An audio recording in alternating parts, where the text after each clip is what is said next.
Hello, everybody, and welcome to another episode of the Healthcare Education Transformation Podcast. I'm your host, F. Scott Field, and I'm flying solo tonight. Tonight, we have with us two very special guests from Texas Women's University, Allie Smith and Elizabeth Orozco. Ladies, thank you so much for joining us tonight. One thing these ladies both have in common, they both attend Texas Women's University in a unique program. It's a DPT to a PhD program, and it's something that we've talked about on this show ad nauseum. There's just not enough ways for the PT students to transition into some form of, terminal degree, and this is a great opportunity. So, ladies, if you wouldn't mind telling us a little bit about your academic journeys and how they got you to where you are today. Allie, we'll start with you, and then Elizabeth will follow up with you. All right. I went to PT school at WashU in St. Louis. I graduated in 2014 and then decided from there to do an orthopedic residency, which took me down to Harris Health System in Houston, Texas. I stuck around the Houston area to finish a manual therapy fellowship through Optum. I completed that in 2017, and I'm still here in Houston working for Harris Health, and I am part of the ortho residency faculty there now.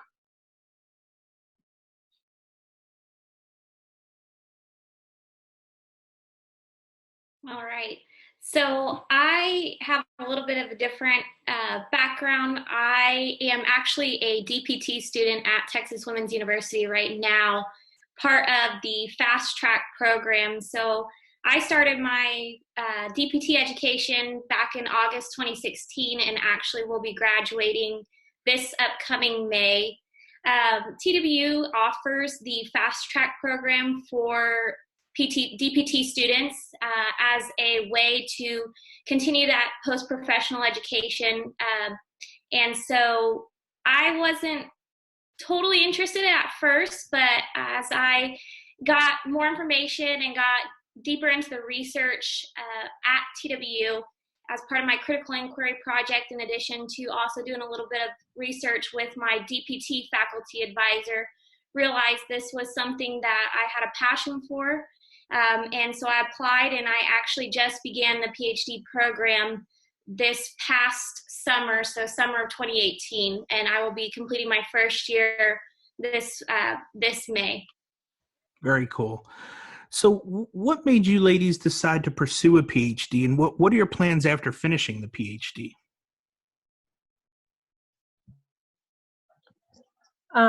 After physical therapy school, my big focus was mostly on developing my skills to become a better PT. I thought I got a really good foundation at WashU, but I knew that I could be better, so I thought a residency would be the fastest way to do that. That's also why I did the fellowship afterwards.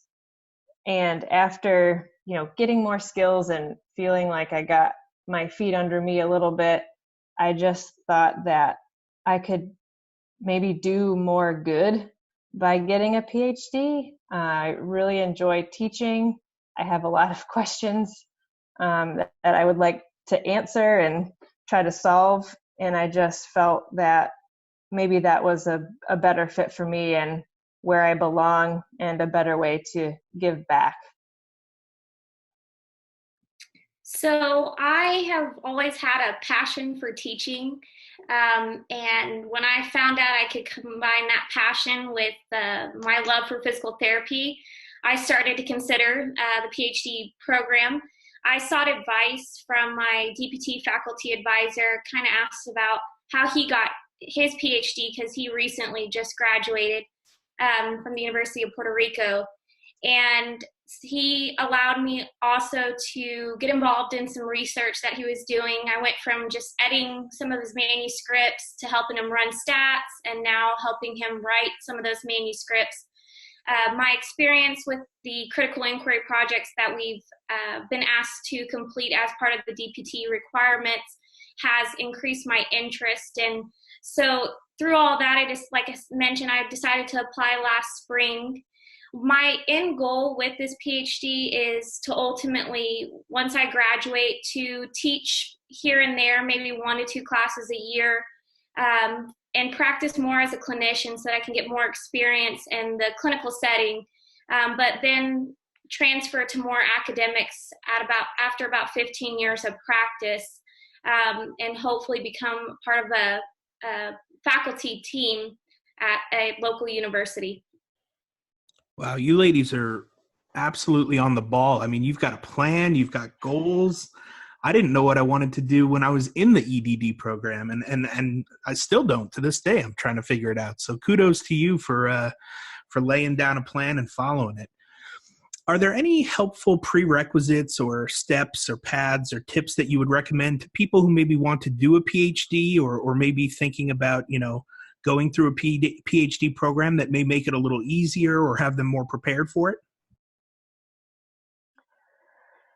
Sure. I would say be sure that you want to do it because it's a pretty big time commitment.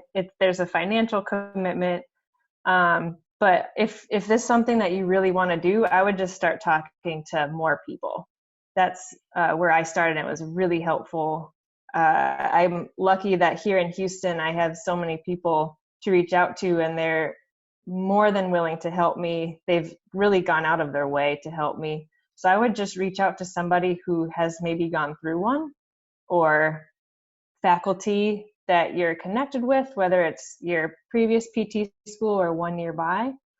And then I would say definitely be organized, know how to manage your time. You're pretty much going to be responsible for yourself and your own learning. So if you could handle that, then go for it. I'd say from a student perspective, or those who are about to graduate and thinking about this, DPT students getting ready to graduate, getting involved in more research than what the DPT requirements are in that program. I had the opportunity to become a TA for one of the classes, so getting that teaching experience to say, hey, if I'm going to do this, am I going to enjoy teaching at this level? So I had an opportunity to be a TA for anatomy in the last couple of years. And also just getting to learn a little bit more about research, joining a journal club, maybe helping clinicians or faculty with editing manuscripts, see if that's something that you are passionate about and that you enjoy learning, because as Ali mentioned, it is a big time commitment. Nobody's going to hold your hand through this, and learning how to manage and juggle your time, especially as a working clinician, I can imagine is not easy. And so really considering this before going forward takes a lot of thought, and it personally took me about a year of thought before I said, okay, let's go ahead and jump the gun on this one. So yeah, that's awesome. I remember, I was a full-time clinician while working through my EDD, and I don't know what I was thinking, actually. Probably not the wisest decision, but people do it all the time, and we survive somehow. We find a way. Is there any sort of alternative PhD programs or anything that you guys have seen in your studies so far and in talking and networking with other people, just as far as other PhD programs that you've seen in other models across the U.S.? Sure. I know TWU offers the unique experience to do the PhD while you are a DPT student. That's pretty unique. There are, I think, other schools that offer that as well. Then there are several other programs that offer the PhD for somebody who's already been out and working for a while and have their DPT, so like an external DPT candidate. The TWU PhD is in physical therapy, so that's one option, but I know there's a ton of programs out there in rehab science or in movement science or in biomechanics. So I would look for a program that it fits your needs and fits what you're looking for, because there are a lot of options out there. And then PhD isn't the only option either. There's the Doctor of Science, and then like you did with the EDD. So there are quite a few options out there. Yeah, I found very similar results to Allie. I didn't do much of a search before applying, but did consider even getting a PhD in something different than physical therapy. And as mentioned, there are a bunch of PhDs in rehab sciences, movement disorders, movement sciences. I know that very few universities offer that dual DPT to PhD program. And they all work very differently in terms of requirements. And I know some schools even require the students to apply for the PhD program when they apply for the DPT program, which is kind of scary. And the thought that I don't know if I would have known by then if that's exactly what I wanted to do. But I agree with Allie, really making sure that you know that you want a PhD in physical therapy, or for somebody who might be wanting to learn something different. I have my professor has a PhD in anatomy, and it has actually opened a lot of avenues for him, and he's gotten to take that insight and utilize it and help teach us his different things that he's learned with that PhD in anatomy. Yeah, I'd like to take some credit and say that I knew what I was doing when I signed up for the EDD, but I mean, realistically, in the back of my mind, I think I knew I wanted something a little bit different. And like you said, it does open other avenues. I mean, I could literally teach education now in an undergrad setting or even a graduate school setting, which is kind of neat. I didn't ever expect that to happen, but I have had a couple opportunities come to me that involved education. So, again, I'm still trying to figure it out, and I think hope that's okay. I think we're tough on ourselves sometimes when we don't really know a direction and what we want to do. And I think you guys have brought some really good information as far as outlines and stuff. And speaking of which, could you guys give us a little bit about the outline of your program? I think there's two separate really good perspectives here as far as classwork versus research and the approximate timeline for that. Sure. I think one of the big pros of Texas Women's is you can really make an independent plan that works for you. They have almost like a grid of certain classes that are offered at certain times. So you can look at your schedule and sign up and figure out what works best for you. Once you begin, you have 10 years to finish it. So if you have a big life event like get married or have a kid or something, you could take an extended amount of time off and be just fine. Or if you're more like me and you want to blaze on through as fast as humanly possible, you can do that too. Yeah, I had 4 years to finish mine, and that was probably too much, to be honest with you. Yeah, the faster the better. Yeah. So they really let you do whatever you think you can handle. The only real requirement is that you do 2 semesters where you're considered a resident, so it's at least 6 credits. But most of the classes are either online or hybrid, where you could do maybe 2 or 3 weekends a semester in person, which is really great. It's convenient for me because I live in Houston, but there's a person in our class that lives in Germany and they make it work. So I think they really do a good job of letting you kind of forge your own path. For my path's been a little bit different. So for the fast track DPT to PhD program, they start us off with 1 class per semester.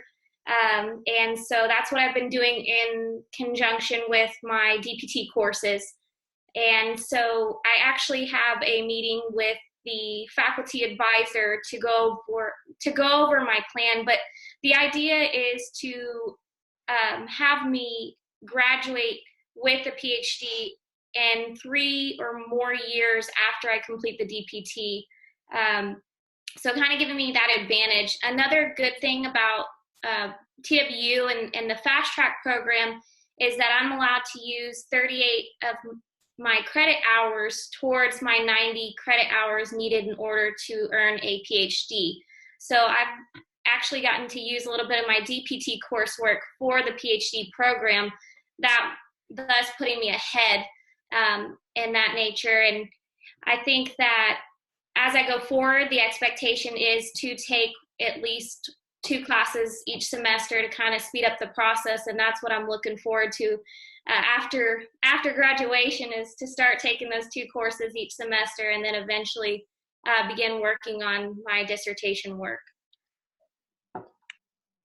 Yeah, And Go those ahead. credits that apply are huge, because not only does it save you time, it saves you quite a bit of money. I think I have to take 12 extra credits, which isn't a huge amount.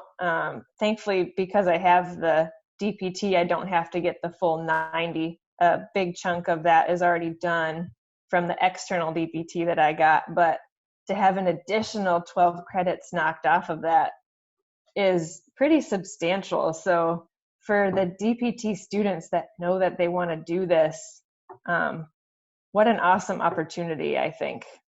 Yeah, I was going to say I had this similar opportunity through St. Augustine. It was 3 of the courses from the transitional doctorate overlapped the EDD, so I was able to kind of transfer those over, which it probably saved me about $12,000 if I had to guess, and almost a full year.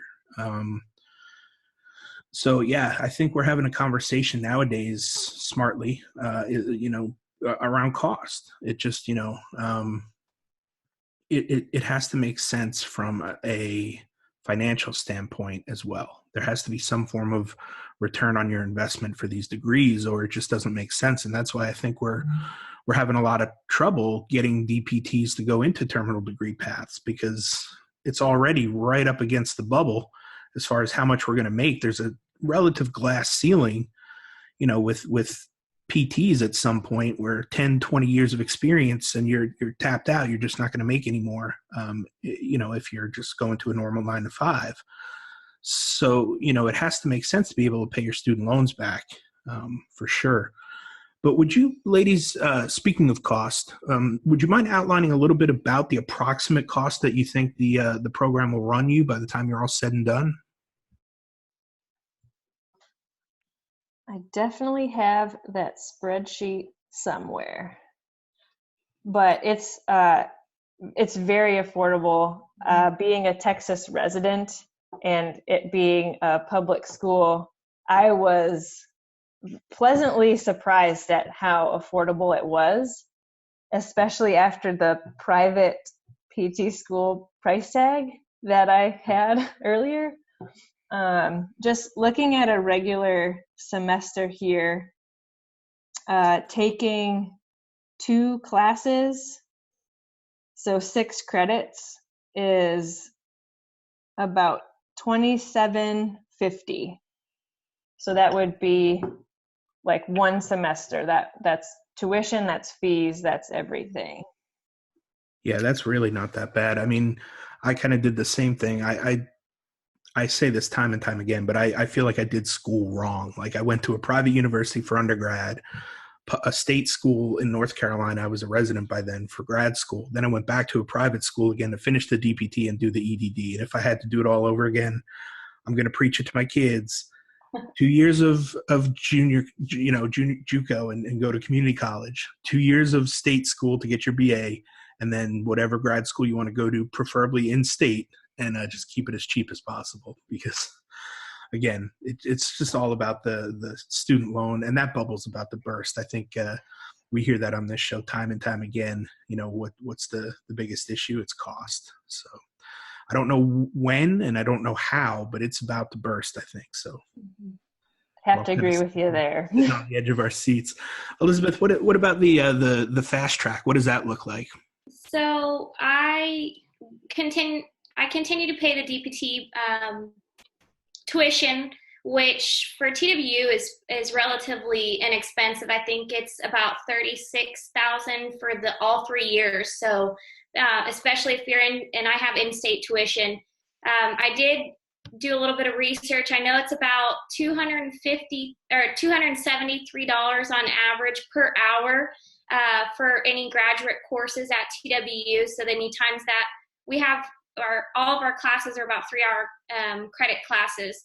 And so times that by 3, you get about relatively about $700 and then add the fees. So I'm my goal with cost is to be able to pay, once I graduate, to be able to pay this out of pocket, save a little bit of extra every semester, every 6 months or so, put it away towards this and be able to pay this out of pocket in cash. And that was one of the reasons why I chose to do my PhD at TWU, because the relative inexpense of the program.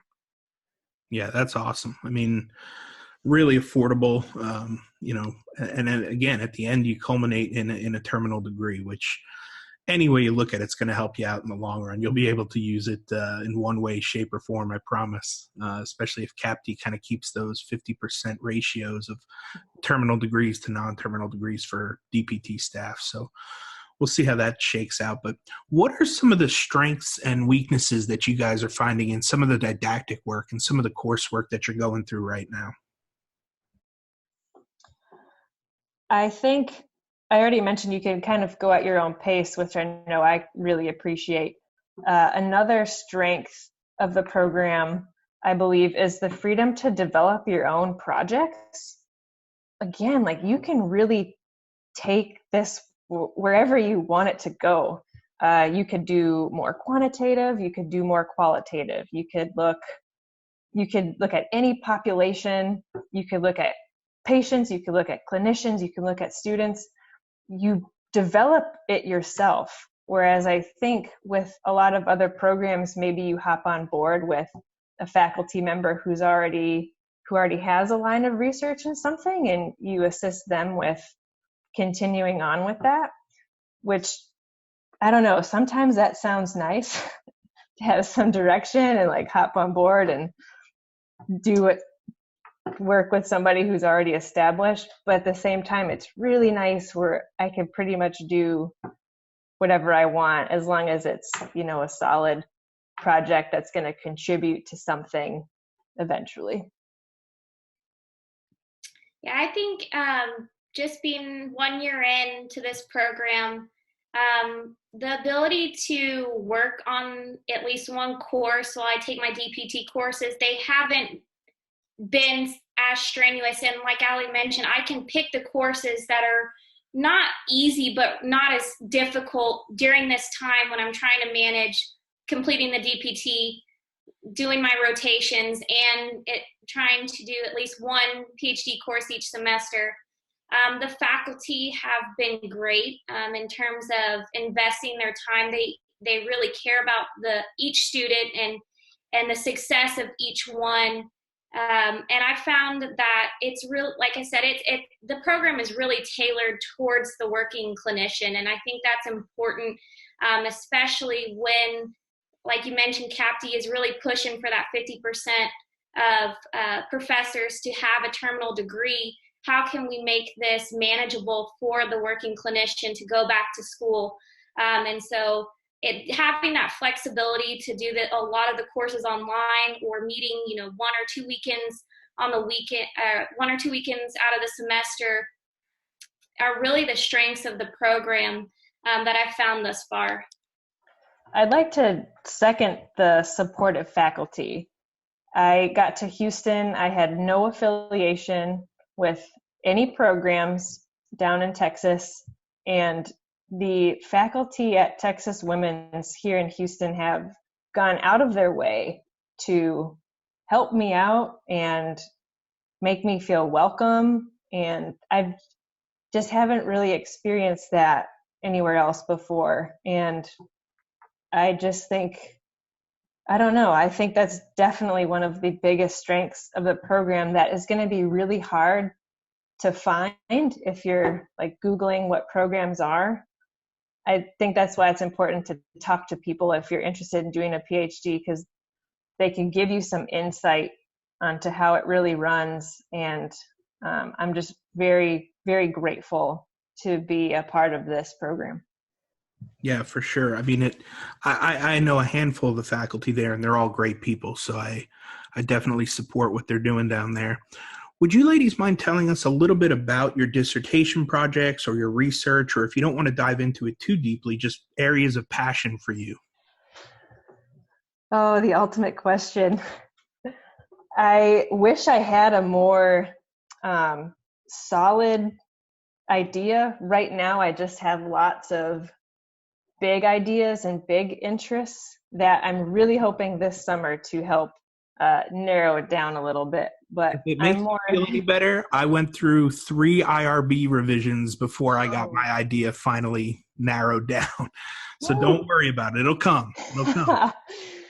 Well, I guess you have to have an idea first. I mostly just have interests at this time, and they're definitely more qualitative in nature. I am interested in resilience and burnout, the student debt problem, mental health of PT students, PTs, our patients. I think I work for a community hospital down here in Houston, and I see social determinants of health being something that's super interesting. I love everything Brene Brown says with regards to shame and vulnerability. The patients that I treat are really unique. I feel like they're often the ones that are excluded from every study because they don't speak English or they have many comorbidities. So I really don't have a solid plan right now, but I have lots of interest, and hopefully this summer I'll be able to nail something down. I'm currently in the same boat. I've been considering a lot of different options. I have worked this last year to help my DPT faculty advisor with projects in regards to the HIV population. We've looked at balance in the HIV population as it is a large problem.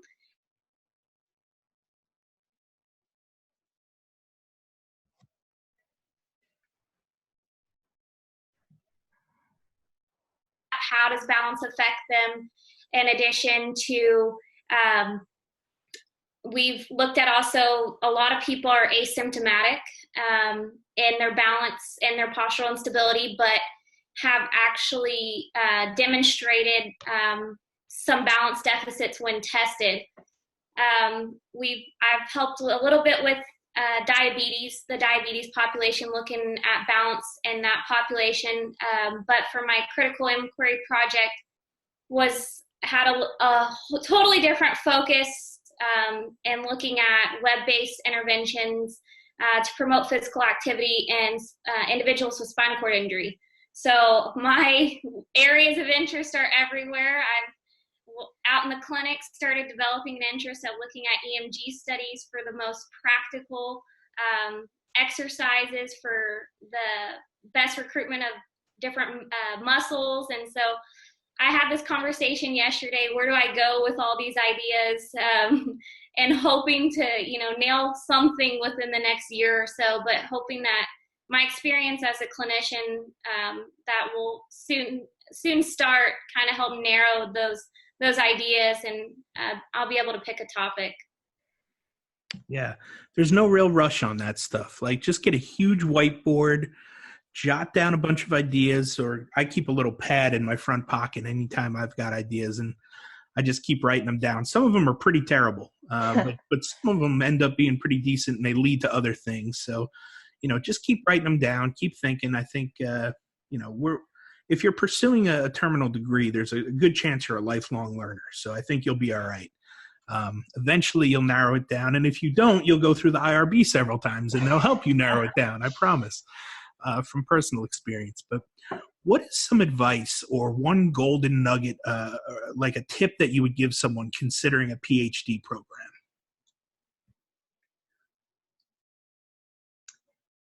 I would say if you have an interest or a passion for teaching, or if you have burning questions and you want to find the answer, I would say go for it. It's such a cool opportunity. And I guess I'm biased. I really love school, but I just couldn't pass up an opportunity to learn more, especially when it gets to be about a topic or a subject or something that you're really, really passionate about. I would say, if this is something you're considering and something that I was told, look at the different universities that offer PhD programs. look at how much they emphasize teaching versus the research. One thing I really do like about TW's program is they highlight the teaching aspect of it in the program. And you can go to universities where they're NIH driven and they're producing big research projects with big grants with little instruction on how to become a good professor, or you can go to a smaller university and kind of get the best of both worlds. And so I think really looking into what do you want out of your PhD program and what is the experience you're looking for is really going to help determine, one, if you want to do it, and number two, where you want to do it. Yeah, that is excellent advice, ladies. You're both such an inspiration. I love what you guys are doing. We like to wrap with this one final question we ask all of our guests. If you could change one aspect of higher education, whether it be DPT or terminal degree, what aspect would you change and how would you change it? I have two things. One you've heard probably every single episode, and that's cost. I think a cool idea is the flipped classroom model. I can read books and I can read PowerPoints on my own. I think it would be super cool to show up to school and get more of the meat and potatoes done and have the harder discussions and the problem solving and the critical thinking piece. I think that could be maybe one way to drive the cost down a little bit. But the other thing that I think I would change would be more of an emphasis on the quote unquote soft skills. I think they're far more important than we give them credit for. Obviously, being able to get through the rigors of a program is important, but it's seemingly those intangibles like listening and communication and connecting with other people that's so important to be a successful physical therapist, that I don't know if there'd be a way to screen for that more in applicants, or to have more classes to help develop those skills. I think that would be a pretty cool thing to see. Allie, it's funny, you literally took the words right out of my mouth. I had that one written down because, Sorry. No, you're fine. That is something that we talk about, in the DPT education. And as I went back to class this week after finishing my final rotation, and the biggest thing that everybody mentioned was, the thing that mattered most in my rotation was my soft skills, my ability to connect with patients. And in my DPT education, we had one class that focused on psychosocial issues and having those difficult conversations with the patients who are struggling with mental disorders, depression, anxiety. How do you talk to the individual with chronic pain?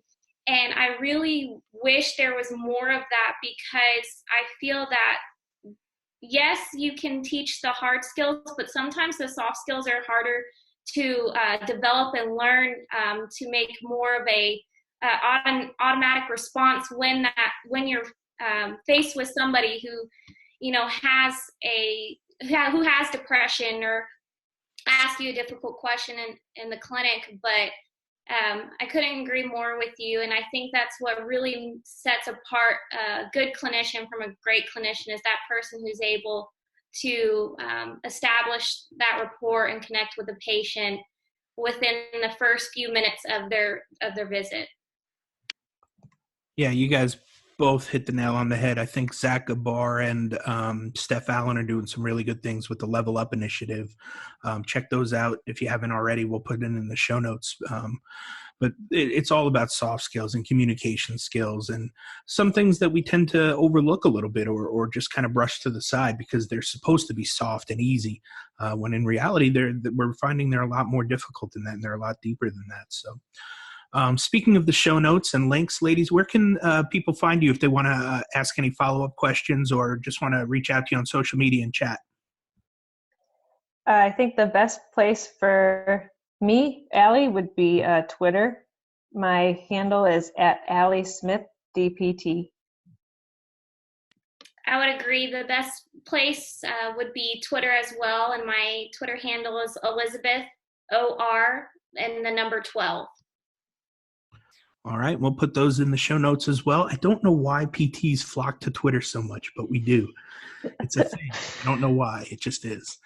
Well, ladies, thank you again so much for your time and for coming on tonight. It was really a pleasure to talk to you and hear about these neat terminal degree programs that are out there. And, I hope this kind of gets the ball rolling and the conversation started about what is out there and realize that, it's not easy, but it can be done. You just got to do your due diligence and find a program that works for you. So thank you, ladies, so much. Thank you so much for this opportunity. Thank you.